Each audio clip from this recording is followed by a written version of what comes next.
That's me. Wow. Say what you want about Spider-Man, but he is a hero through and through, and sometimes he needs to remind others how to be just that. In Spider-Man number 7 in 1990, Spider-Man and Ghost Rider are working together to defeat Hobgoblin. A kid named Adam gets grabbed by Hobgoblin, causing Spider-Man to look for a less direct approach. He barrels straight into Hobgoblin on his motorcycle, hitting Adam as well. Spider-Man gets to Adam before he crashes right into a wall. As Ghost Rider gets his hands on the unconscious Hobgoblin and is about to do his penance stare on him, Spider-Man interrupts him, saving Hobgoblin and giving Ghost Rider an earful about what it means to be a hero, sending him walking away in shame. Number 9. Dr. Druid vs. Ghost Rider. I think we can all mostly understand the frustration of heartbreak in some form or fashion, but I don't believe most of us turn into a spirit of vengeance when we find out our significant other has an affair. Okay, maybe some people do, but we mostly all practice control and restraint. When Johnny Blaze found out Roxanne had another lover, he transformed into the Ghost Rider to vent his frustrations. Unfortunately, this caught the attention of Dr. Druid, another disciple of the Ancient One like Doctor Strange. Misunderstanding the situation, Dr. Druid and Ghost Rider engaged each other in combat, revealing Johnny's true nature to some onlookers, which totally enraged Johnny even further. Their fight then traveled to a secluded graveyard where eventually Blaze tore out a gravestone and is about to completely take the life of Dr. Druid, as he claims that the more he becomes the spirit of vengeance, the more he loses compassion and the more he hates, with Druid being the one he hates the most right now. Luckily, he stops himself, but he was straight up gonna crush Dr. Druid's head, and that's not cool. Hey y'all, I know there is at least one of you out there enjoying this video who is not subscribed to us at Top 10 Nerd. You little rascal. Slap that subscribe button so I can keep doing this list. Anyways, and at number 8, a whole prison attacked. There are a lot of morally gray heroes who have absolutely no issue with ending the lives of those who commit crime. But ending one's life is still ending one's life, and it's why for some heroes it's a hard line you just do not cross. In Ghost Rider's case, instead of de-lifing some people, they suffer a much worse fate, having their very souls burned with Hellfire, leaving them an empty husk. Now, there is a prison called, non-ironically, Fresh Kills Federal Penitentiary on Staten Island, where the most of the most callous criminals are kept. After being forced into the Ghost Rider by the villain Blackheart, Johnny Blaze races towards Fresh Kills Penitentiary, where he bursts inside and fries the inmates with Hellfire to burn away their evil. Although Blackheart says it's not enough. Humans always return to their evil ways no matter what penance they do. So Ghost Rider is convinced by his words and proceeds to de-life the inmates instead. I don't know, what do you nerds think about this one? I still think it's bad. Number 7, Beat Up Angel. So back in the Avengers Volume 1, issue number 214, Johnny Blaze and the Avengers come into conflict. Johnny was hanging out on some rocks in New Mexico, brooding and hating on the world for everyone who abandons him, when all of a sudden, Warren Worthington III comes zooming down the road in a Ferrari with a girl in the passenger seat. Johnny seems to get really jealous and decides to scare the hell out of the couple, causing Warren to crash the car. Johnny then challenges Warren to a race. Now to be fair, Warren gets a good punch in on Johnny, but that just makes the Ghost Rider use his Hellfire to burn Warren's soul and put him into a coma. Kind of really overdoing it there, Ghosty. Thor, Tigra, Iron Man, and Captain America head to the area of the incident to take on the Ghost Rider, only for him to give them much more of a fight than they probably expected. Number 6, killing Starseed. There was a time in the 70s when Johnny Blaze Ghost Rider joined up with the team known as the Legion of Monsters. While not entirely bad, some of the characters here were monsters, and they did indeed give in to their monster tendencies. One such moment would come in Marvel Premiere number 28 in 1975, when a seemingly peaceful alien from a highly advanced race came and plopped a mountain down in California. It caused a bunch of earthquakes, which attracted the Monster Legion, and thanks to Morbius and Werewolf by Night, who gave in to their hunger, they attacked the alien. Now, admittedly, the Ghost Rider tried to intervene, but they still, as a group,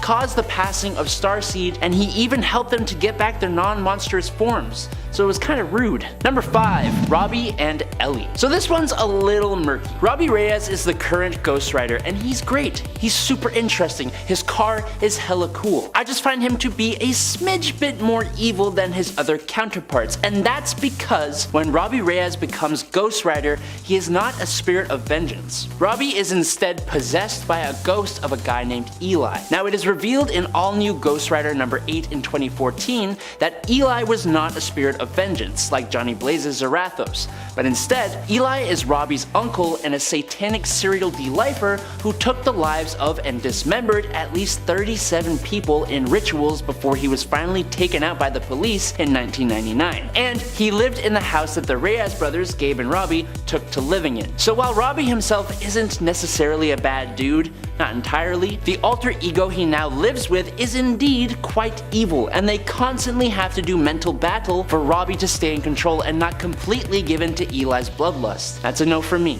I don't know. Number 4. Power Obsessed. Ghost Rider Danny Ketch was an interesting one for sure. His spirit of vengeance happened to actually be an ancestor of both him and Johnny Blaze named Noble Kale, who became a spirit of vengeance. In Danny Ketch Ghost Rider number 2, Danny gets the spirit exorcised from him, but instead of doing him good, he went a little bonkers, craving the spirit's power like some kind of addiction. He tried to set himself on fire in Times Square to get the power back. That's how crazy he went. He ended up hanging out in bars, fighting other people just for fun. Yeah, sounds like a blast. But in a turn of events, he was fed doses of the Ghost Rider power, feeding his addiction. Then he began hunting down the other Ghost Riders and Verminous Rex, taking him down and absorbing a whole bunch of Ghost Rider souls and quote-unquote overdosing on the power. The Archangel Zadkiel intervened and saved him, but made Danny one of his knights, hunting down other spirits of vengeance, which led him after Johnny Blaze and saw Danny convince a young man, Lucas Collier, to end his own life. So yeah, he's kind of absolutely horrible. Number 3.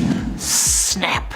Remember that time Green Goblin took Gwen Stacy to the George Washington Bridge? You know, the whole spine snap thing? Well, Ghost Rider Robbie Reyes unknowingly sort of relives that moment. Robbie's classmate and bully, Guerrero, had been taking pills created by cartel leader Dr. Zabo. He created a gang with his friends called the Blue Crew. When Eli, on the pill, attacks Robbie, the Ghost Rider is actually being controlled by the spirit of his uncle, Eli, who trips Guerrero, making him fall off a bridge. Now Robbie takes back control and attempts to save Guerrero using his chains. He pulls Guerrero up with like a powerful yank, and Guerrero flies back up and lands on a metal beam back first, breaking his spine and folding him in half the wrong way. Number 2. Michael Badalino. As a boy, Michael suffered a terrible tragedy. One day, Michael's father was attacked by Johnny Blaze's Ghost Rider, who was being controlled by an evil entity at the time. But Badalino Sr. went mad after the attack, and he de-lifed his wife, daughter, and himself, leaving little Michael all alone. Following that tragedy, Michael grew up obsessed with getting revenge on the Ghost Rider for what he did to his family. As an adult, Badalino struck a deal with Mephisto to become a Ghost Rider-like creature known as Vengeance, who had to be defeated, but I don't know, it feels a little hollow, as he was definitely wronged by the Ghost Rider, and I kinda take his side here. I don't know. What do you think? And in at number 1 is Zarathos. As commenter Rodney Lindsay made note of pointing out in part 1, the greatest sin Johnny Blaze, the Ghost Rider, ever made was becoming the Ghost Rider at all, by making a deal with Mephisto. Johnny became bound to Zarathos, the spirit of vengeance, after making a deal with the demon Mephisto to spare the life of his surrogate father, Crash Simpson. While this was an act to try and help another, it ultimately was a ruse, as Crash passed on anyways, and now, with the power to control Hellfire and to inflict pain on those he deemed evil,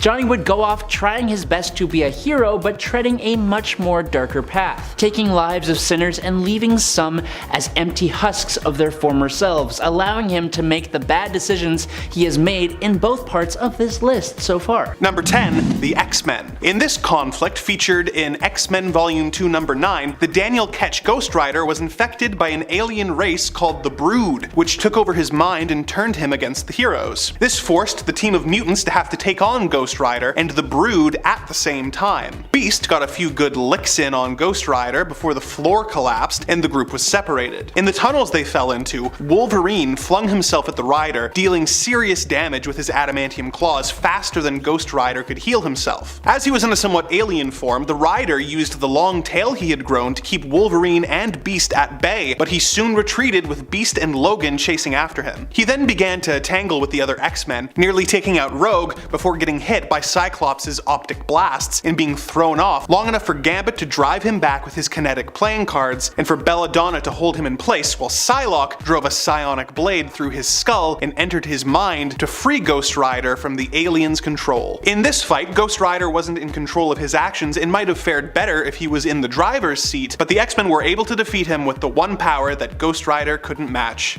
the power of friendship. Number 9, Deadpool. On Earth 12,101, the X-Men grew tired of Deadpool's instability and insanity and had him committed to the Ravencroft Asylum, hoping that he could be cured of his madness. Unfortunately, his doctor was really a disguised psycho man who was using his position to try and brainwash insane people into doing his bidding, much like we do here at Top 10 Nerd. He took away the voices in Wade's head, but they were replaced by a new voice that was telling Deadpool to kill everyone. He became aware of his status as a fictional puppet and went on a killing spree of everyone in the Marvel Universe, both hero and villain. In this story, we get detailed accounts of how he defeated the Fantastic Four, the X-Men, Spider-Man, and the Avengers, just to name a few, but many other characters were killed off-panel or given just the briefest of looks to let us know their fate. One of these one-panel kills was the Johnny Blaze Ghost Rider. We aren't told how Deadpool accomplished this kill, but the decapitated head and nearby chain makes me think he may have used the Rider's chain against him. On another alternate Earth, Deadpool was again driven into a homicidal rampage when the Red Skull and the other villains combined forces and brainwashed Deadpool into acting as their agent of evil. In Deadpool's mind, he was going off on fun, whimsical adventures where no one was getting hurt, but in reality, he was brutally taking out the heroes of the Marvel Universe. Once again, he went up against a Ghost Rider, this time Robbie Reyes. And once again, we were given very little explanation as to how Deadpool managed to win against the demonic Rider. But however it came about, this Ghost Rider was no match for a delusional merc with a mouth. Number 8, the Hulk. When the Hulk believed that the group of super beings who sent him off planet, the Illuminati, were responsible for the destruction of his home and the death of his wife on the planet Sakaar, he vowed revenge and returned to Earth and took over New York City. Several of the heroes of the Marvel Universe tried to stop him, but none were a match for the Hulk's unstoppable rage. In an effort to stop him, the Johnny Blaze Ghost Rider was sent in to try and stop him. It is important to note that in this fight, it was not the demon Zarathos in control, but Johnny Blaze, so he wasn't operating at full power.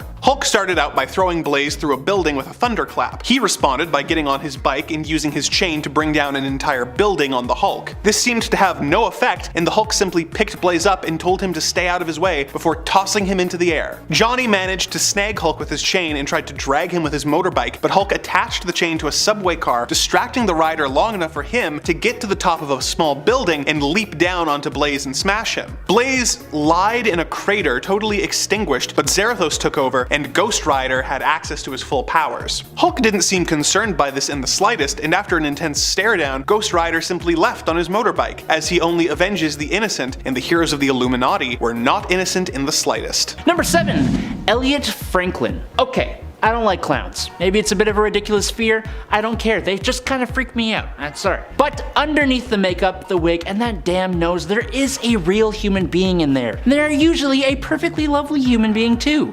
Usually. Elliot Franklin grew up with his father inspiring him to be an incredibly successful clown so he would want for nothing. But unfortunately things didn't pan out too well and Elliot had to turn to a life of crime just to get by, joining the circus of crime, and eventually becoming its leader, bringing him into conflict with Johnny Blaze in Ghost Rider Volume 2, Issue 73. What the Ghost Rider didn't know is that Elliot was actually a good guy at heart, and he was even trying to lead the circus into being caught. Unfortunately, no one told Johnny, and he used his Hellfire on Elliot, making him relive his personal hell and reducing the clown to a weeping, bumbling, sad man, the guilt of which reverted Ghost Rider back into Johnny when he realized the truth. Number 6, use the penance stare on Doctor Strange. The penance stare takes all the pain and hurt an individual has inflicted on others with their sinful ways and inflicts it all back on that individual, usually leaving them a husk of their former selves. It's kinda terrifying. So it was kinda shocking that during an altercation between Johnny Blaze and Dr. Stephen Strange, the Ghost Rider used the ability on him. It is worth noting a few things here. One,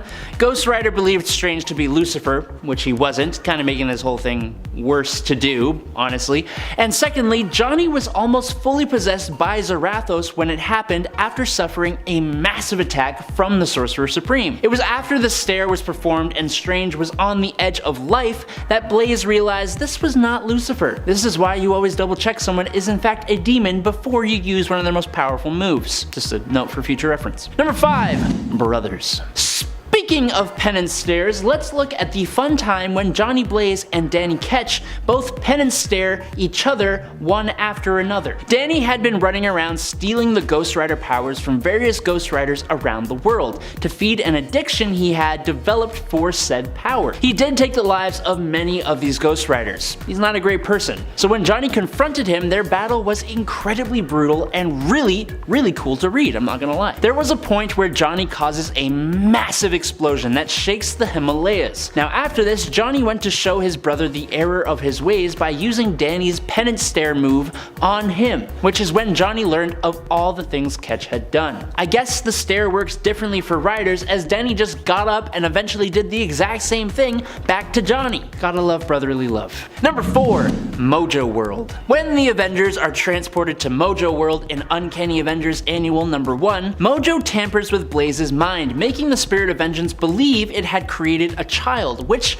shut down Johnny Blaze's influence. Without Johnny keeping it in check, Ghost Rider will seek vengeance on all life, perceiving life itself to be a sin. Ghost Rider rides to an artificial moon and unleashes his penance stare upon Mojo World, causing the entire population, no matter what they've done, to feel the weight of their sins. Doctor Strange manages to shield the heroes from the penance stare, stating that they must exorcise the Spirit of Vengeance from Blaze, resetting the curse and tempering the spirit. The heroes then attack Ghost Rider. He incapacitates Thor. Satana attempts to exorcise him but is incapacitated before she could do so. Man-Thing attempts to consume Ghost Rider but is destroyed from the inside out, and with no other options left, Scarlet Witch confronts him. As Ghost Rider charges at her, Rogue grapples him, using her powers to pull the curse into herself. Number 2, Daredevil. In the Shadowland miniseries, the hero Daredevil was made the leader of the evil group of assassins known as the Hand. He agreed, hoping to be able to use the group for good, but as his power grew, he became colder, distant, and brutal. As he grew more unhinged, the heroes of New York came to him hoping to bring him back to his senses, but Daredevil had snapped and sent his assassins after them. They later discovered that Matt had in fact been possessed by a demon known as the Beast, who was the Hand's true leader. Since they were dealing with demons, it only made sense to send in Johnny Blaze's Ghost Rider to try and deal with the situation. Things did not go to plan, as Daredevil managed to kick the rider off of his bike almost immediately. Ghost Rider tried to end things by engulfing Daredevil in Hellfire, but Daredevil merely laughed, seemingly unaffected. He then grabbed the rider and took all his power, absorbing his Hellfire and tossing him aside. Number 1, the Silver Surfer.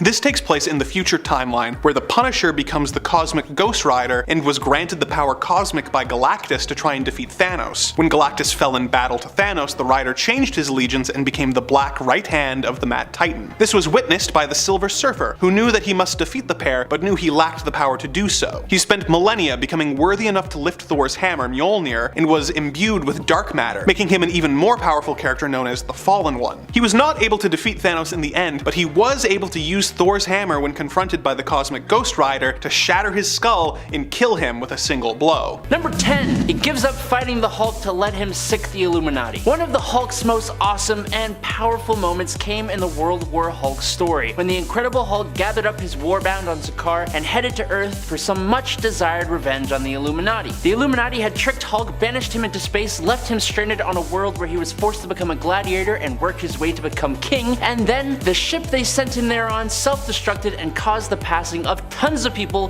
he cared about. So yes, the Illuminati deserved what was coming to them, but they still tried to put up a fight. When Hulk arrived on Earth, more mad than he has ever been, there were only two people who ever had a chance of bringing him down. The first was the incredibly powerful Sentry, and the second was Ghost Rider. When Ghost Rider showed up and started fighting, the Hulk decided to try and squash him like a bug, quote unquote. Only problem was, now that he had knocked out Johnny Blaze, Zarathos was allowed to take a bit more control, and he attacked back with so much Hellfire the two got to an almost stalemate. The not so bad thing that we're talking about though is when Zarathos, who only punishes the guilty, sees that Hulk is truly innocent in this situation. So he betrays the Illuminati and basically allows the Hulk to go ahead with his destruction. Honestly, kind of awesome. I wasn't even upset. Let's find some better examples. But before I do that, do you like anime as well as comics? Well, luckily for you, now we have a full channel completely dedicated to nerdy videos about specifically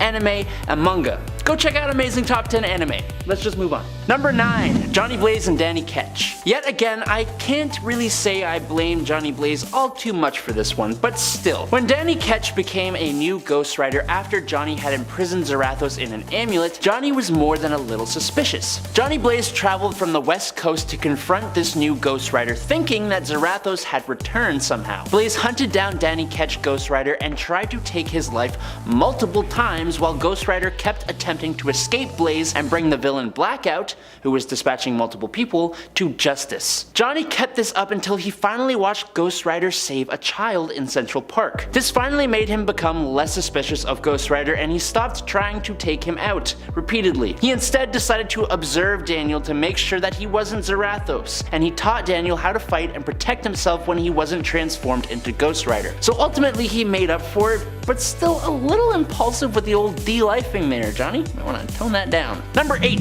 Alejandra Jones, Hellfire exploded a country. Alright, buckle up because this one involves Adam. Not me, like the biblical Adam. In Marvel Comics, Adam has devoted himself to one day eradicating sin from mankind, at any cost, even human souls. To that end, Adam took in orphan children and trained them within a Nicaraguan temple to make them perfect as hosts of the Ghost Rider. Now, with the Fear Itself event and the arrival of the Serpent, Adam decided this was a sign to make his move and offered to free Johnny Blaze from the Ghost Rider. Adam awakened the Seeker and had him pick the new Ghost Rider among those students that he was training. Alejandra Jones was the one chosen and was immediately sent to battle Scotty, who was one of the Serpent's avatars. Now when she came back, Adam demanded that she destroy the sin in the other orphans, which would leave them as husks. She obviously refused, but in return, Adam enslaved her. Now Johnny Blaze, realizing he made a boo-boo, journeyed to Nicaragua to stop them, but Adam turned Alejandra's power into a bomb that went off, taking away the sin from the Nicaraguans, turning them into mindless emotional shells of the individuals they once were. The only ones unaffected by this blast were Johnny and the Seeker. Basically, Alejandra was used to destroy the whole country of Nicaragua. Number 5. The Hulk. Again. In the Immortal Hulk run, the Hulk is once again on the run from government agents. After Alpha Flight's Walter Lankowski, aka Sasquatch, is possessed by the One Below All and kills a hospital full of people, the leader of Alpha Flight, Captain Marvel, is given an ultimatum. Either turn Lankowski in or capture the Hulk. She decides that since Walter wasn't in control of his actions, that she will capture Hulk. Something easier said than done. She assembles her other superhero team, the Avengers, and sets out to confront Banner. The heroes she brings are Captain America, Iron Man, Thor, Black Panther, She-Hulk, and Robbie Reyes Ghost Rider. We don't see the beginning of the fight at the beginning of issue number 7, which opens with the Hulk launching Ghost Rider and his car into a house, knocking Danny unconscious, and making him uninvolved with the rest of the fight. As Robbie is possessed by Eli Morrow and not the spirit of vengeance Zarathos, he does have a tendency to be beaten a lot more often than characters like Johnny Blaze, but this defeat is particularly unimpressive. Incidentally, if you want to learn more about the Immortal Hulk, check out my video on it in our Attempting to Explain series. Number 4. Ghost Rider again. We've had a couple examples of Robbie Reyes getting his butt kicked by other heroes, so let's be fair and give him his due. In the Avengers Volume 8, Challenge of the Ghost Riders arc, Robbie is trying to get rid of the demon inside him. He's given the opportunity to win his soul in a race against the current King of Hell, Johnny Blaze, with the winner getting to sit on the throne of Hell. Johnny does everything he can to cheat and prevent Robbie from winning, giving the spirit of Eli Morrow a dead celestial to inhabit and taking away Robbie's Hell Charger, but the Avengers come through for him and bring him a ship that he uses to get to the throne first. He socks Johnny to the ground, telling him that he won because he was a smart enough Ghost Rider to allow himself to be helped by others. Basically pulling a Vin Diesel in going on about how nothing's impossible with family. He gives up the throne to Johnny, having won the race and humiliated him in front of his damned subjects. Number 3. Throwing his brother off a bridge. Speaking of Danny Ketch, he is actually the brother of Johnny Blaze. In the beginning of Ghost Rider Volume 9, Johnny Blaze was the king of hell. Something that happened in Damnation after Johnny's soul was sent to hell and he convinced Zarathos to help him in a journey to usurp Mephisto's throne. Either way, Johnny Blaze began capturing demons roaming the earth. He tried to recruit the help of his brother, Danny, but Ketch refused and tried to convince Johnny that his position as the king of hell was corrupting his soul. Blaze didn't seem to like that too much, and so he very unceremoniously stripped Ketch of his spirit of vengeance and threw him off the Manhattan Bridge. Nothing like stealing your brother's power and throwing him off a bridge, am I right? Luckily though for Danny, he got saved from drowning by caretaker Sarah. But this is like the 4th time Johnny has just gone way overboard or over bridge. I'm just gonna stop. Number 2. Johnny hires Cosmic Ghost Rider. In an alternate future when Thanos was attacking the Earth and going on his mad conquest, Frank Castle was killed and sent to hell. While down there, he made a deal with Mephisto to gain the spirit of vengeance and defeat Thanos. The only problem is, when he came back, he was too late and Thanos had taken the lives of everyone on Earth. So he roamed the Earth totally alone and it drove him insane. Castle made a deal with Galactus to gain the power Cosmic in exchange for the Earth. So now, it's Frank Castle with the Spirit of Vengeance and the power Cosmic. Yes, it is as cool as it sounds, but him going bonkers has made things much more interesting. Unfortunately, he actually goes on to sort of join Thanos in his quest. A lot of stuff happens with the baby and adult Thanos, but basically, in Earth 616, Johnny Blaze is the king of hell, forces this Cosmic Ghost Rider to attack the Avengers in Avengers Volume 8 number 24, and forces Robbie Reyes into a race for Robbie's power, threatening the life of Robbie's brother Gabe. So yeah, this is Johnny being a jerk again, hiring an insanely powerful Cosmic Ghost Rider to de-life the Avengers. Luckily, it doesn't turn out that way.